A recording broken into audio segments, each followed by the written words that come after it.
Hello and welcome to Metal Verbalizers podcast. My name is Johan and today we have a bonus episode for you. An interview with Mat from the band Warsenal. We had a lot of fun doing this interview and we believe that Mat enjoyed himself as well. And we also hope that you will enjoy this interview. Yeah, okay. So I guess we could start by, is there anything you would like to say before we start this interview? I'm good. I'm just happy to be here. Yeah, we're happy to have you. Thanks. So I guess we could start with the first question, which is what got you into this kind of music, both metal in general, but also specific thrash metal. Uh, Actually, it began in elementary school. Actually, I listened to Avenged Sevenfold. I mean, that was pretty much what was accessible for me with much music and all that stuff. And then went on from that to Metallica, and then discovered Megadeth, and they just blow my mind. So it started from there, and then I started exploring more into the thrash genre. In general, went to Destruction, Creator, Exodus, and on, Overkill, and it just got from there, and I kept digging. I mean, I was pretty much the only one of my friends at that time listening to thrash metal. So, and my parents were listening to disco. So, I had to build my own musical culture, metal culture. So, thanks to YouTube, discovered a lot of stuff and just kept searching, and I still do to this day. I think that's pretty common. It's actually something quite interesting. For example, you mentioned Destruction. Yep. That is something that I noticed pretty quickly when I discovered Warsenal, that I heard a lot of destruction in the sound. And I felt personally, specifically the vocals, especially like old school type destruction, like albums like Release from Agony, to give an example. Is it intentional? Early Destruction. I love Schmar's vocal. It's really a big influence on my voice, and that's something I can do. Like, I mean, that's something I can kind of mimic. I didn't want it to do like an impersonation, but it's definitely an influence, and I went from there trying to build my vocals. I mean, I'm no singer. It's not a secret, but I just kept on working, having maybe kind of an original voice, trying to get out of the mass. So and I wanted, that kind of destruction voice, a bit of Megadeth to it. I mean, it's kind of a love or hate kind of voice situation. That's what I really wanted. That's like I said, I just wanted to, step out. It's always been about getting out of the mass of this sea of thrash band. There's so many around the world with the internet right now. So I'm just, trying to do everything a bit different. And that's from the voice to instrumentally talking to the composition of the songs. That, it's just about getting noticed, getting out there, doing something different. Yeah, because that's something that you kind of mentioned there early as well, that I feel that, yes, I thought about destruction pretty quickly, but I still think that you don't sound like exactly like Schmier or Destruction.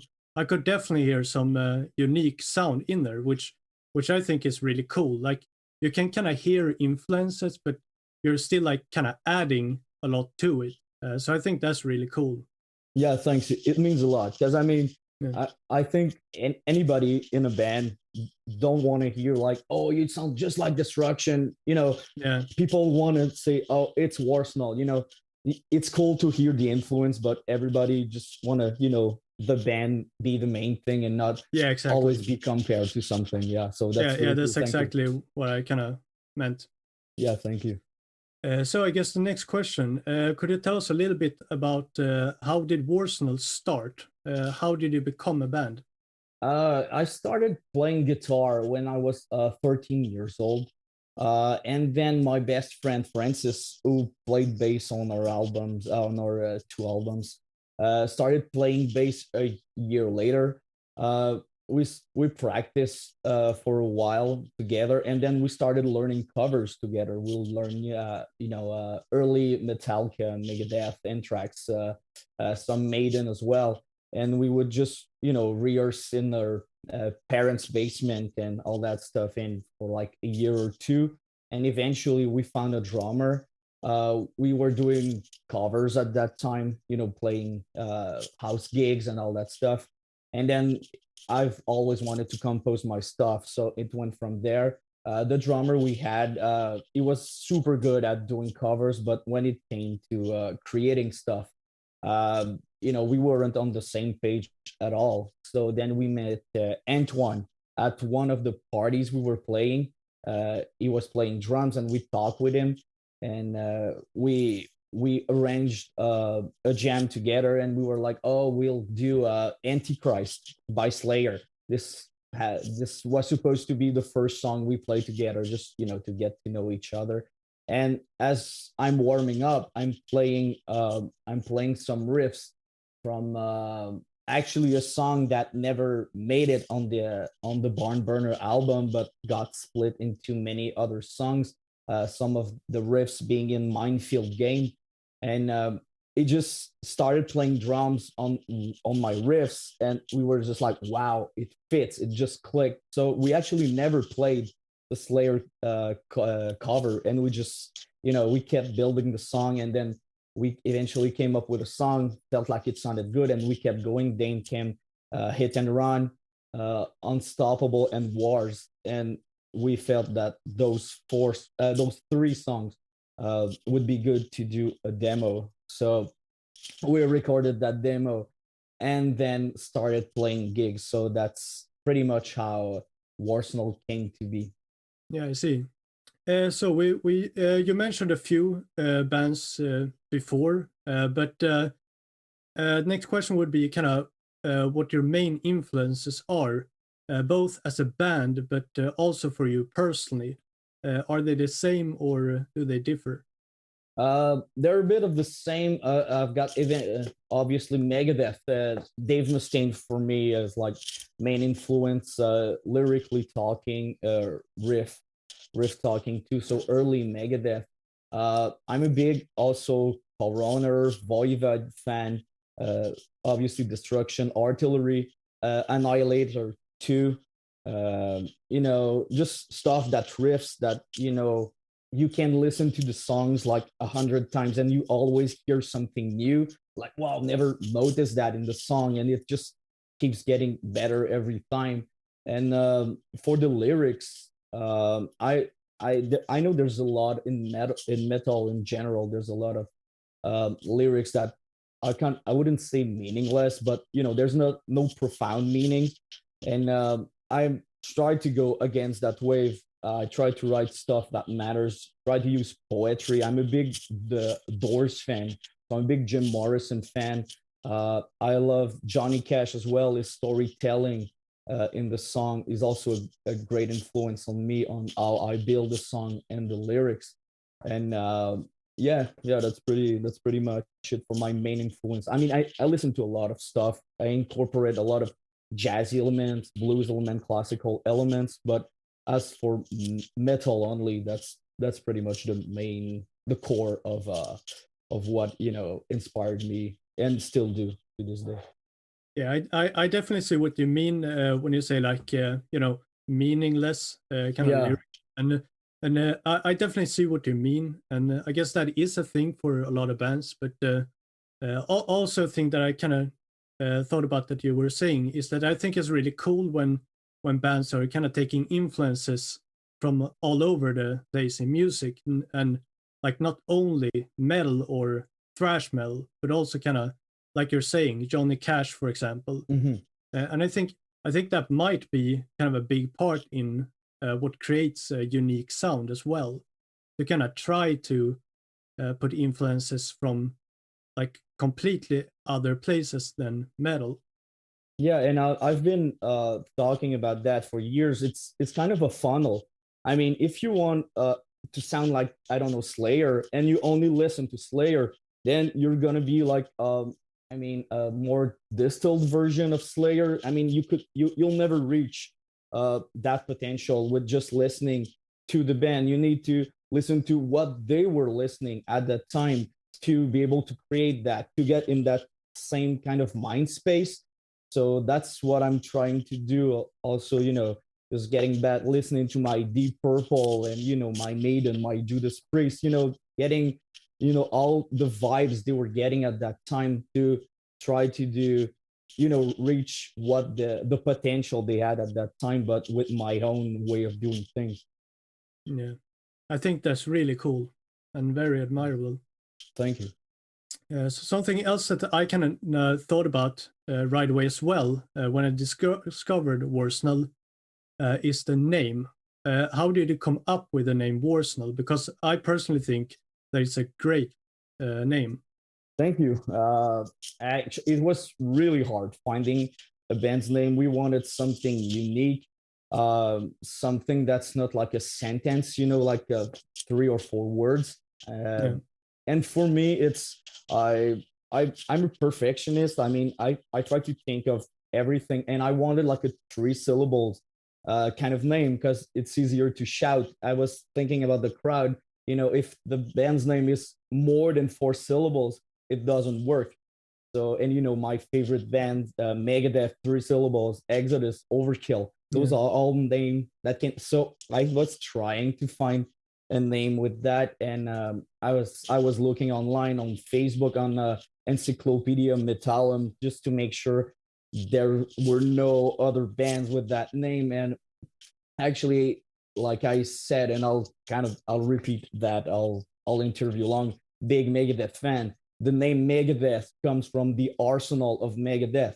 So I wanted that arsenal in there. And as I was writing to Francis, my bassist, I was online and writing to him, and I wrote War Arsenal, and I was writing it. It just clicked. I'm like, I'm gonna just get rid of the A and the R and just put it together. 3 syllables. It was like, wow, it works. I think it has a good ring to it, and it gets this old school feeling we were trying to get at that time. So it was like this eureka moment when I was writing it. I felt that. Yeah, because it was kind of like I said when I think it was like 2 things that caught my attention like immediately, and that was first, as I said, the logo and the name, but also the album cover to Feast Your Eyes, which I talked about a little bit in the episode as well. Yeah. So I personally thought that was like great, and I got my interest immediately. So yeah, for the next question, a question that I have noticed seem to differ a lot between artists, and you don't have to necessarily choose, but I think it's an interesting question. Recording an album or playing a live show? That's a tough one. I think I'd go with playing live because there's a feeling, there's an exchange of energy with the crowd and interaction that you don't get in the studio, and trying to grasp that energy when you're just all alone in a room with a mic in front of you. It's kind of hard to attain.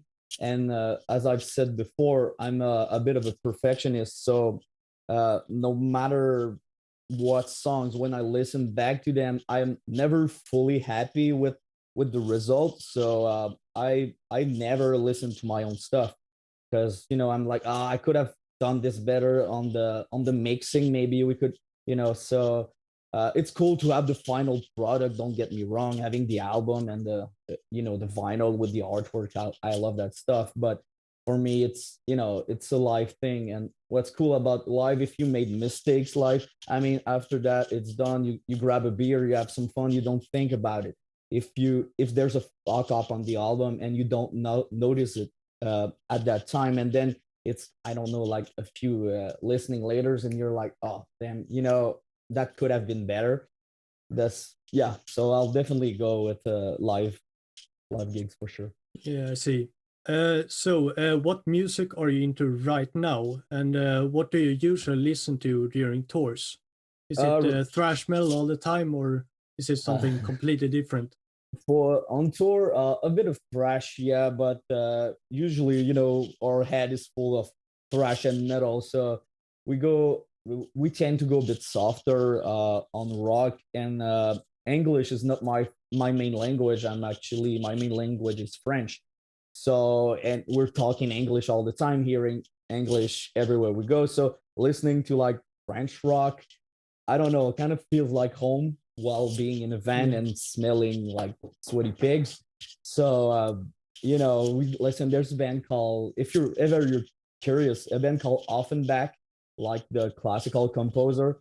They're like a Yeah. kind of, I don't know, kind of rockish rock band, maybe some ballads in there.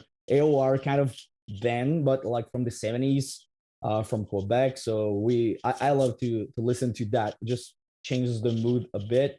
And to answer your previous question, right now I'm listening to a lot of Satan. Their new album is amazing.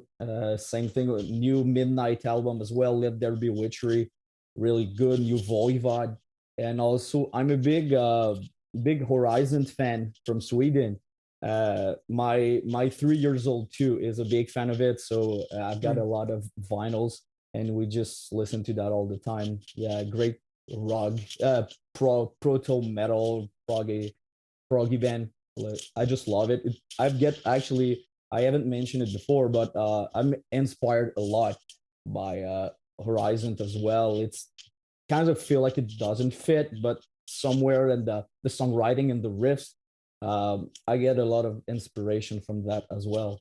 Yeah, and it's kind of like we were talking about before. It's like the fact that it doesn't really fit kind of makes it fit even more Yeah, in right. That's it. some cases.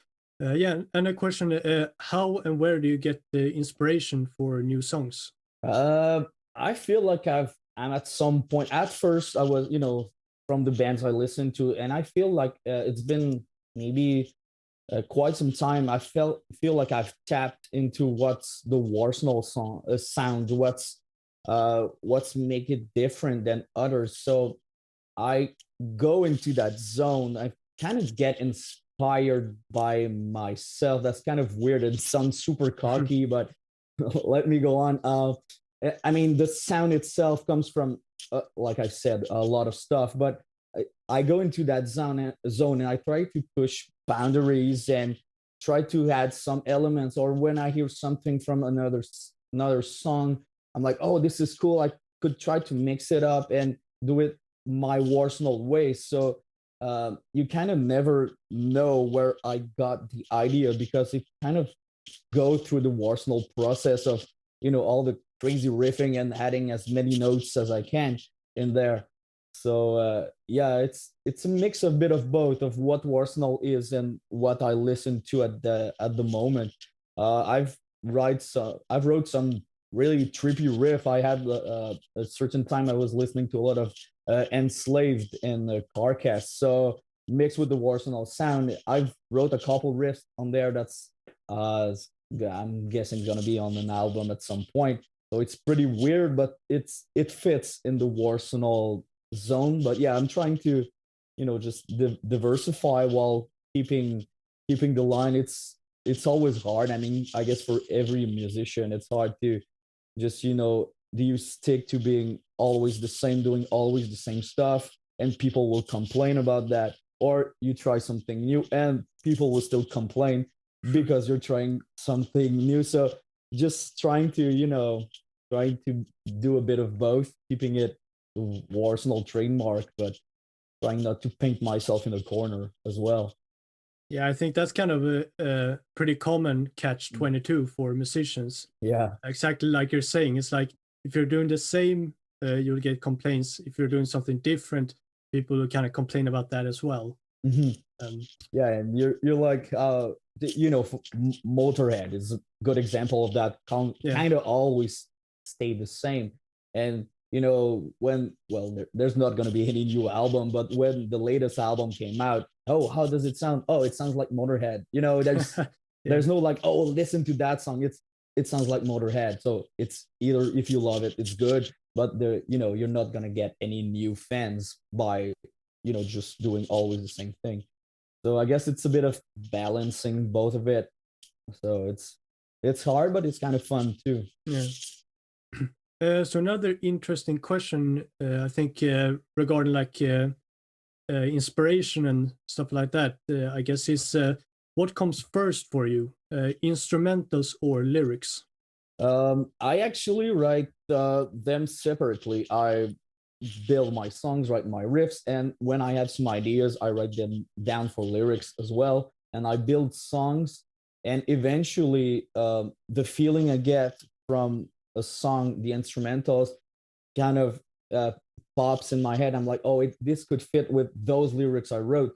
So then I try to make them fit. So I'm guessing instrumentally talking first, and then, but I already have lyrics. I'm not, listening to the song. I'm like, oh, this gives me this feeling. I'm gonna write about that. No, there's usually something I've already wrote, and I try to make the lyrics fit. If I need to add some words or cut them or add sentence, remove them, just to, I mean, it's always puzzle working. I don't know if it's only me.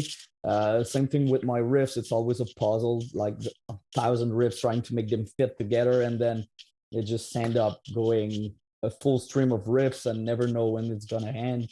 Actually, I Am the Blade is a good example for that. On our previous album, Feast Your Eyes, I Am the Blade, we started with the riffs, verse, chorus comes back, and then we go on to another riff, and we want to come back to the main riff of the song, but it just never feels right. So we always add another riff, and then another, and then another, always trying to come back, and then it ends up being like a 5-minute song where riffs just flow and it just ends at some point, and we never could actually come back. But we're like, okay, we felt like, okay, this could end there and it would work.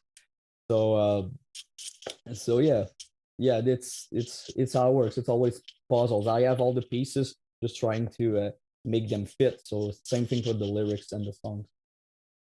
Yeah, so if I understand you correctly, it's like you write lyrics and you write music, and then kind of one thing led to the other. You kind of mix them together into a song. Yeah, exactly. I mean, I have some lyrics I wrote maybe 5 years ago. They're on my phone. They're written on a piece of paper somewhere, and at some point, oh, okay, yeah, this song, the feeling of that song would work with that. So I put them together. Yeah. So kind of going into the same area. How do you know when a song is done? I don't know. It's just a feeling at some point. It's usually I usually have the feeling that there's not enough riffs in it, and at some point I just feel like it's all right. It's good like that, and we can stop there. But I don't know. There's no magical cue or something. It's just a feeling at some point where all the riffs I have kind of fits together. Everything's plugged together, and it feels like I can't add anything else. So it's just a feeling. There's no mathematical equation or something. I see. So is there any like funny tour anecdote or something like that that you like to share? Yeah, there a lot of stuff has happened to us through the years, but if something I think is funny, maybe you'll think it's stupid, but we were 2016, we're in Mexico City. We're actually on tour in Mexico. We've released our album Barn Burner a couple months before that, and Enforcer is on tour for their album From Beyond, and they're doing 2 Mexican dates. So we're supporting them on those dates and doing a couple dates on our own. We had like I think maybe 8 or 9 gigs, something like that. But anyway, we're in Mexico City, and we're staying at the promoter's house. She was asking us. We were sleeping there, and if you've never been to Mexico City, it looks like a war zone. I mean, there's barbed wire everywhere, walls. There's dogs everywhere. Every windows has bars so people, can come in at night and steal stuff. It really looks like a war zone, and there's all this, the cartel killings and all that stuff. Actually, one of our gig was canceled because there was a drive-by shooting a few days before we were playing the venue. So, anyways, with all of that in mind, we had our drummer Antoine at the time. He was always the last one to go to sleep, and he would smoke cigarettes beside the window. And at some point, he went into the shower, and we thought about something. Me and Francis were like, we're gonna take a cell phone, put some gunshot effects, and hide the cell phone beside the window. So we do that. We hide the phone. And the video we found, it's like gunshots, but they seem like they're far, but not too far. Like it's not close, but it sounds like gunshots in the city. It was perfect. And we faked like we went to sleep. So he would come back, smoke a cigarette, hear a gunshot. So at first I wasn't sure. I was like, guys. And I was like pretending to sleep. Yo, there's gunshot. I'm serious. Oh no, you're probably dreaming. Go back to sleep. And so he's like on his own and he's super stressed out. And at some point, and we did that for like 2 straight days, and he never noticed. And at some point, my bassist caught him calling his girlfriend, and he's like, I don't know if I'm gonna make it home. It seems like there's a cartel war or something. Have you heard something on the news? I don't know what's going on. So it was super funny for us, not to him. And we never told him it was a prank. So if Antoine, if you're listening right now, we got you. But if not, we thought it was super funny, and I still do. I still think it is. But that whole Mexican tour, man, so many stuff happened. It was super. The Mexican fans are amazing, but everything surrounding that was super shitty. I mean, we could actually do another full podcast of stuff that happened on that tour. It was super messed up, but yeah, now it's super fun. But being there was another story. But now, I mean, we can laugh about it. We're still alive, so yeah. I guess that's good. Yeah, that's actually something that I've heard from a lot of other places as well regarding like the South American metal fans and that crowd, like in those countries, are usually very, very good. Oh yeah, they're insane. They're dedicated. There's a place called El Chopo where there's it's just a lot of people selling metal and rock stuff, and it's full of people. They live and breathe metal there. It's amazing. The South American and Mexican fan. Latinos metal fans are usually pretty insane. So those were amazing gigs. Some of the best we did for sure. Yeah. So in the episode about you guys in Warsenal, I talked about the album cover to Feast Your Eyes. However, could you say something similar about Barnburner, like the whole concept and idea behind the album cover and stuff like that? Barnburner is actually a lot simpler than Feast Your Eyes. There's a meaning as well. Actually, one of the first gig we did in our hometown in Montreal, when we started playing, we were actually playing with the Skeleton Witch. And there was this Montreal band supporting them on that tour called Barnburner. And when we heard them, I mean, my whole plan at that moment, it was 2012, 2013, I don't know. There was some thrash band. I mean, Municipal Waste, Violator were there, but nobody kind of did that, full on riffing, crazy stuff. It was more crossover. And now, I mean, bands like Vulture came out, Ranger, Evil Invaders when they started on their EP. But in 2012, I mean, from what I knew at that time, not a lot of stuff was happening on that side of, crazy riffs. So that was my whole plan of, just going full on riffs, full on crazy. So when we played with that band Barnburner, they were kind of the same deal, but in a stoner kind of way. It's kind of a weird mix, kind of speedish Black Sabbath. It's really hard to describe. You should listen for yourself. Really good band. They released like 2 albums. They were on Metal Blade Records. And we were blown away by them, and we were like, wow, we have to pay tribute to them. They're from Montreal, same city as we are.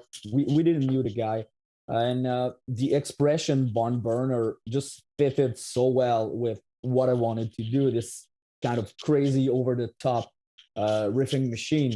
So we went on with that and showed the idea to Carter Duty from Fredericton, if I'm not mistaken, in Canada.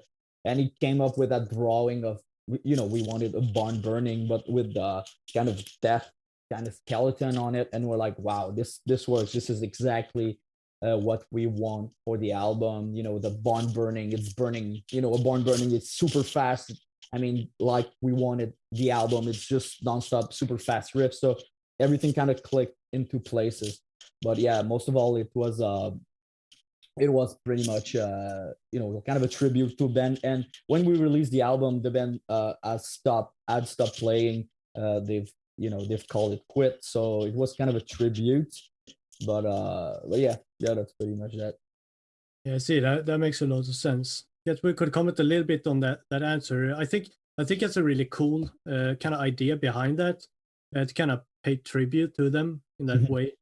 And when you're telling it like this, it makes total sense to me to do something like that. And it's kind of like you're saying, if they're not active anymore, it kind of makes even more sense in that kind of tribute manner. And as you're saying as well, it's like really connected to kind of like the overall approach and the kind of like sound of the album. So it makes total sense.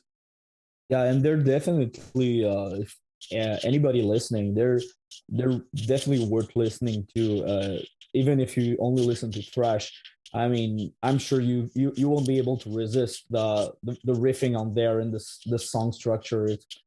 They were really an amazing band, really. Yeah, I'll definitely check them out. And it's kind of like you're saying, we are kind of like that as well, that we're listening to all kinds of music, both like metal and rock, but also stuff that's like absolutely not that. Yeah.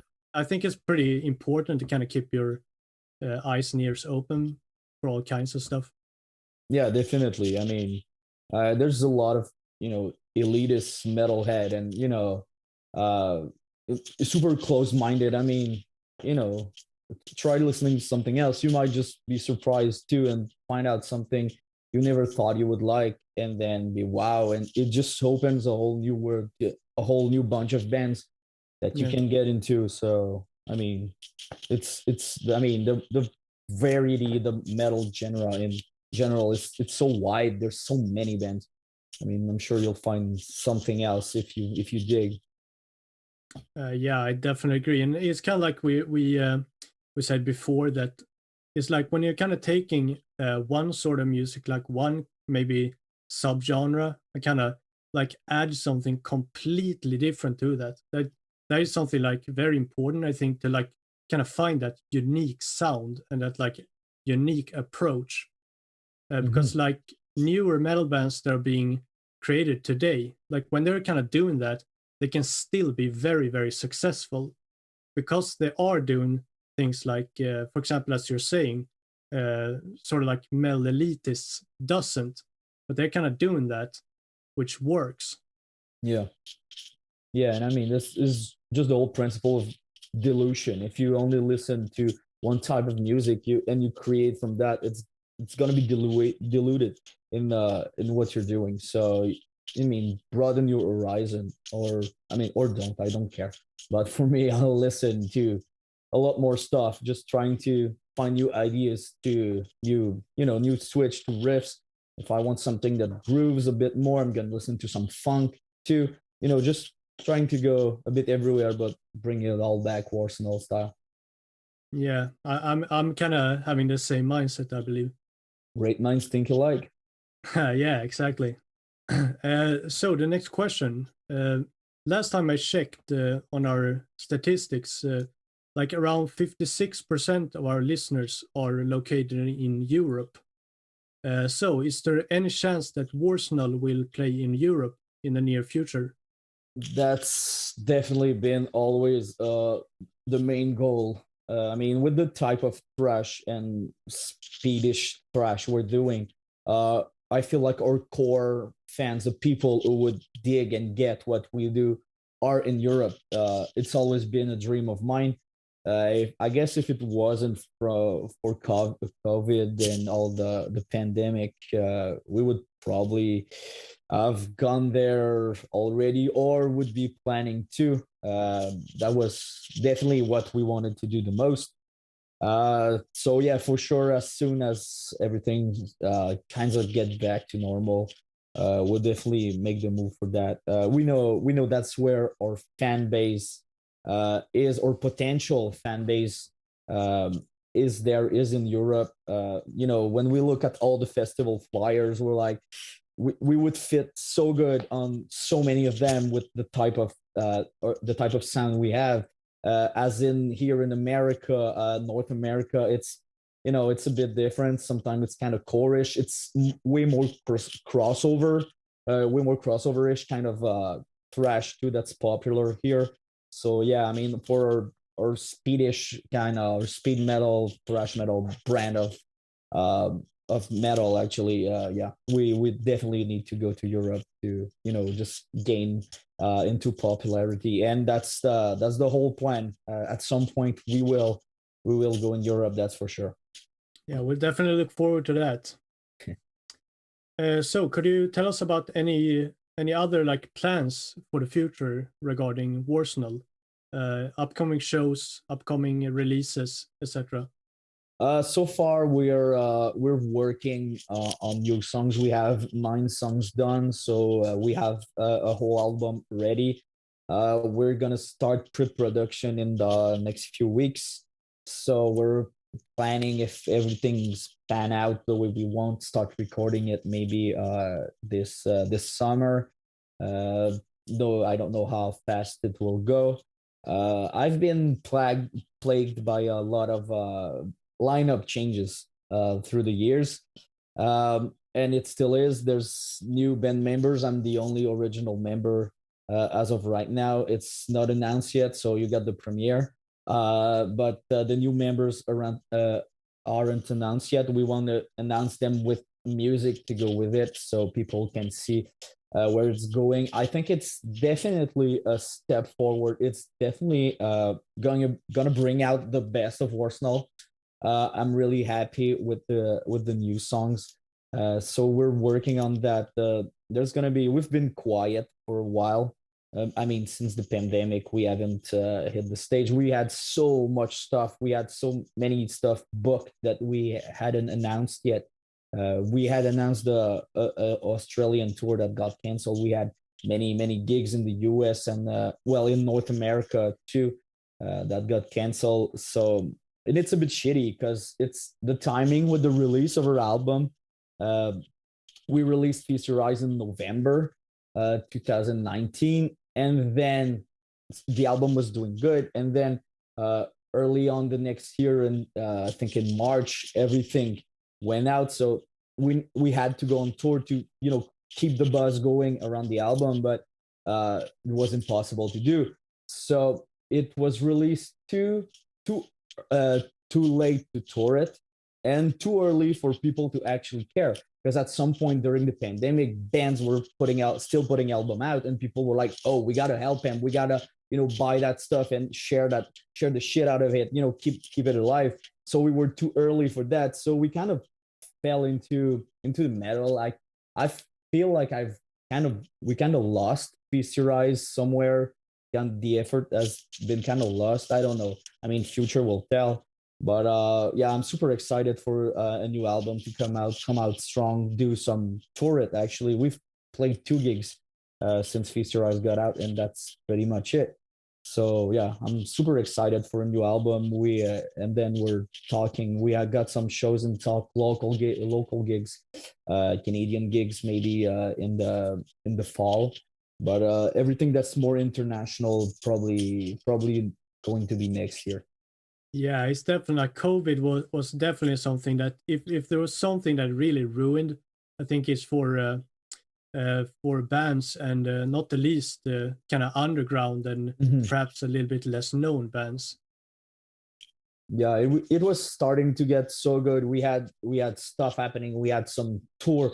There was some talk to playing gigs with Tank in the US. There was some Voivod gigs talking to some gig with Razor as well. There's those were good gigs. Those were gonna bring the spotlight on Warsenal, and COVID happened. And I mean, I'm not gonna pity myself over it. I'm not the only one. A lot of them hit that wall, that's for sure. But yeah, we just gotta start back again and build that thing again and get it going. So that's why I'm excited, and I can't wait for the new album to come out so we can put the machine back in motion. Yeah, and it's kind of like you're saying as well regarding the release of Feast Your Eyes. It was kind of like the worst timing Yeah. possible for COVID to happen. Yeah, and it's been pushed. It's been pushed back because we were supposed to release it earlier in the year, and they were like, "Oh, Metal Hammer from Germany is going to interview you, so the issue's coming out later on, and then something else." And then we always wanted to, it was always pushed a little further. So at some point, it gets out mid-November here in North America. Way too cold to, but well, not so bad, but it's not the best situation to tour in the winter. So, in Canada, I mean, in Sweden, it's probably the same situation. So, not the best time to tour. So, we were like, when the spring comes back, you're gonna hit the road and play the shit out of this album and keep the buzz going. But yeah, it never could happen. So maybe in the future, at some point, we'll do a Feast Your Eyes tour and play the whole album. But Yeah. right now, we're just focusing on the new songs. Yeah, and it's kind of like you were saying regarding like the winter, kind of touring in winter. That seems like something really rough. Yeah, it ain't easy, and I mean, it's there's always this part of danger as well. I mean, the roads sometimes full of snow, sometimes ice, and it's just cold overall. I mean, loading in your gig, loading out. I don't know, and I mean, less people go out. It's cold. People want to stay inside. There's always, the turnout aren't the best in the winter. So we wanted what's best, but I guess we waited too long, and now, well, too bad for us. That's life. Yeah. Actually, that's something kind of interesting that you were kind of mentioning there. Is that actually really noticeable when you're touring during the winter and during, for example, the summer, regarding the crowd and how many people show up? It actually has an impact. There's way more people in the summer. I mean, if they take if they take the bus, for example, it's gonna be easier. It gets dark a lot earlier, so people sometimes they feel kind of blue in winter as well. So I mean, it's all a lot of small aggressors, but put all together, it kind of stopped the thing from happening. And I mean, just for us too, I mean, we were not in position of going to hotel and all that stuff, so we were pretty much couch surfing and sometimes sleeping in our van. In the winter, not so bad, and I mean, in the summer, not so bad sleeping in a van, but in the winter, not the best idea. So yeah, that's why we're always aiming for around summer. I mean, things were about to go better and we could actually eat a real meal and sleep on real beds, but I guess we Yeah. got to start back with sleeping on the floor. But I'm not complaining. It's kind of fun. And I mean, that's why I've chose live gigs. I mean, I think I'm a road warrior. I mean, I get my canned Yeah. food to eat on the road, and all the money goes back into the gas, and it's just a whole lot of fun. So yeah, I can't wait for that to come back too. Yeah, neither can we, as kind of um, people who are going to shows and all Mhm. that. And another thing with like the summer as well that I could imagine have an impact sort of on touring and playing shows is there are all these like festivals Mhm. during the summer as well, which I could imagine have an impact on touring during the summer as well. Yeah, but there's a lot more bands coming by for the festival, so they usually do a leg of a tour here and there, so it's it's easier to jump in with them, support some of those band on those dates. So yeah, it's I mean, some things will go better at some point, that's for sure. Yeah. So I believe that that's kind of all the questions I have. So the last question would be if there's anything else that you would like to add or say in general. No, not much. Just well, thank you for having me on your podcast. It's been Our super pleasure. fun. It's been super fun. I mean, it's always a bit stressful, and especially since it's not my main language, I'm always kind of stressed to fuck up or something. So, but I guess it's hasn't been too bad. Yeah, those were good questions. Thank you, and you know, it was a cool experience, cool mood. So I'm just super happy. And to all your listeners, thank you for following and actually caring and giving it a listen. And so we would like to thank you so very much for taking the time to speak to us as well. Well, thanks to you.